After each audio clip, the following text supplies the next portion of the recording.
Hello YouTube, today I'm going to show you how to fix a dripping tap by putting new tap revivers in this tap. So as you can see, by tightening it, it slows the drip down but not enough. So first of all, we're going to go under the sink and look for these flat isolation valves.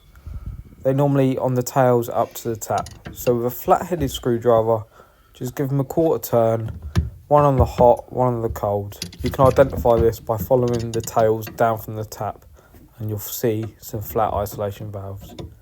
Give them a turn, and with them both turned, go back up to the tap, turn the knobs to make sure that they're definitely off. As you can see here, that's definitely off. So with that off, first thing you want to do is you want to be popping the plug into the sink, because there's a few fiddly bits that can drop down the sink. So you're going to pop these caps off the end with a little flat bladed screwdriver.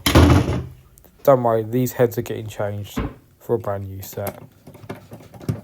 With a PZ or a Phillips bit, undo the screw from the middle of the handle, as shown. With that removed, on both sides, hot and cold, put these to one side. You can use them later. Here I've got a 17mm ratchet spanner. It's quite a long handled one. Hold on to the tap anti-clockwise just to crack it, and once it's cracked you can then undo it by hand. Undo these valves all the way out as shown, and with them out you should be able to see inside the seat, as we call it, in the tap. It's where the washer sits on to create a seal inside. So you can get some cloth inside the seat and give it a good clean out.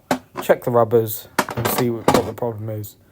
As you can see inside this hot, it's slightly worn out, so we're going to reseat it with this reseating tool, where you just wind on and continue to turn in a clockwise direction, grinding out the brass part of the tap to create a fresh seat for the washer to sit on and create a nice snug seal. So in here you can't really see it, but it's slightly cracked towards the bottom. And then there you go, you can see it there, just at the bottom.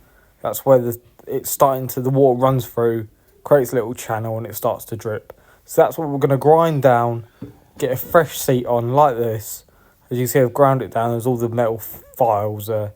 So we've ground that down, and now we're going to work in reverse order with this tap reviving kit. So we're going to get it all out of the box, undo the heads, just so you can have the valves. Wind one in one side and one in the other side. Give them a good old nip up with the adjustable, or like I've got this ratchet in socket set. Make sure they're nice and tight, not over tight, but just tight, so they're nice and snug in the tap. Then you're going to put the heads on there and wind them shut. With them wound shut, you can then go back under the sink and turn back on those isolation valves. With them turned on, you can then go up, turn the tap on. You want to be flushing all the debris out from the tap now. So I'm just moving the customer sponges to one side and just running this in to the sink to collect all them little debris that we need to get out of that. Turn it off, turn it on a few times just to pump that debris up the pipe and back up the spout, as shown. Once you've done that and cleared all that all away, then you can go ahead. As you can see here, I'm just finding all these metal bits that you've got to get rid of. You can then put the heads on and put these clips on the top of the tap. With that done, tidy your tools up, clear the sink, and admire your handiwork. And that is how you reseat and rewasher one of these taps. I hope this helps. If you've got any questions, just leave a comment and I will get back to you with any questions you have. I hope this has helped someone. If you subscribe, there's more content like this coming your way.